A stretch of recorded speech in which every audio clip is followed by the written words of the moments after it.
Since I have incorporated herbs into my hair regimen, I have definitely noticed growth. So today I'm going to share a DIY recipe. Happy New Year's to you all, and I hope you enjoy.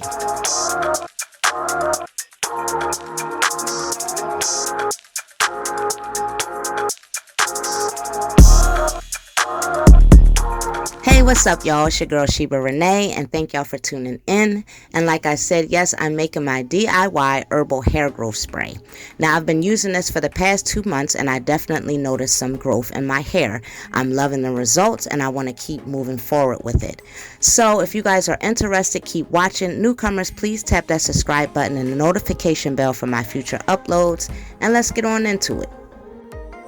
Okay, you guys, so the base of my recipe is going to be fenugreek seeds, and sometimes pronounced methy seeds, I believe. And what I've come to learn is that it's an Indian herb, and in today's hair care products and skincare products, it's what they pronounce is Ayurveda. I always have a hard time pronouncing that, but I have read up on it, and it's basically taking care of your hair in an organic way using some herbs. So it definitely caught my attention because I am on a healthy hair journey right now, and I like to do my DIY, so I thought, why not try it? And I found out that fenugreek strengthens the hair. It has a rich source of iron and protein, and I definitely have high porosity hair, so that is perfect for me. It's essential nutrients for the hair. It helps repair the hair shaft, and that's perfect.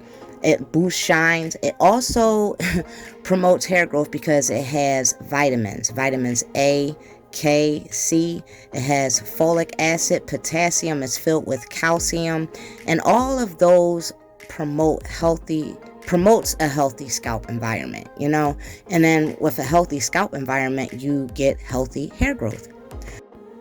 Now, just to throw it out there, y'all, it does have a maple syrup type smell to it, but you can get rid of that with some essential oils. That's what I do. I just add my favorite smells and it goes right away. What I also love about this fenugreek spray is that it gives my hair volume and flexibility. So moving on to this recipe, I have added my 12 ounces of distilled water and my 3 tablespoons of fenugreek. So what I like to do is let this ferment basically overnight for 24 hours. That way all the goodness, the minerals, the nutrients, all the good stuff gets sucked up out of these seeds, and we good to go for the next day. So I like to also shake it periodically as it's sitting in a dark, cool place. I'll come by and do that. So I will see you guys in 24 hours.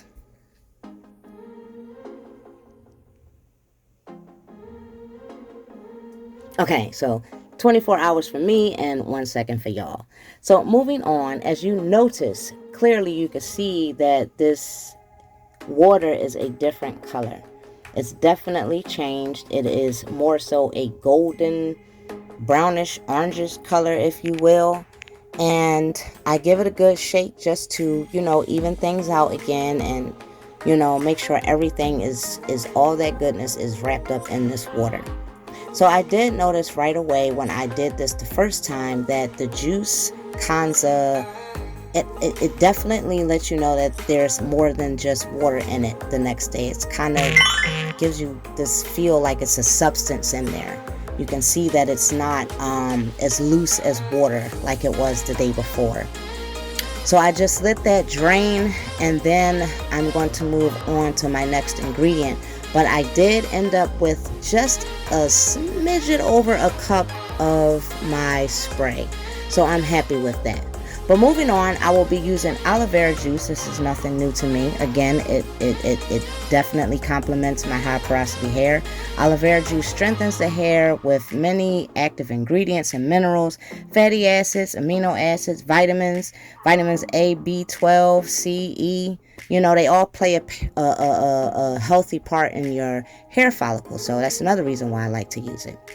And I'm going to be using a little bit of glycerin. I have that high porosity, so I don't want it to frizz out, but I do want it to lure in some of that moisture. So I'm only going to use 1/4 teaspoon of that for today. And So far, that's what's been working for me. I don't want to add any more. I don't want to add any less. I'm going to keep it right there. And then I like to add my rosemary. Rosemary is definitely essential for hair growth because it helps promote circulation to the scalp. So why not? And it smells good. But talking about smelling good, lavender is definitely my top notch, my top favorite fragrance when it comes to essential oils. I like it because it's soothing, it's calming, but it's also good for the scalp as well, like cleaning the hair follicles. So just to let you know, those are two of my favorite essential oils. So I just give that a good stir, let everything blend evenly, and then I'm going to pour that into a spray bottle, and I like to use a spray bottle to apply this to my hair. Now, there are times where I will pour a little bit of this mixture into like a DIY mask, and that is also great too. Or I'll just spray my hair down with it before I apply my mask. So with that being said, I hope you guys enjoyed this video. I hope you guys enjoyed this spray. If you did, give me a thumbs up. Also, drop some comments below. Let me know, maybe I could have added a different ingredient, something to spruce it up. Share this with your friends. Don't forget to tap that subscribe button and notification bell for my future uploads. And again, and as always, thanks for watching, and I will see you guys soon.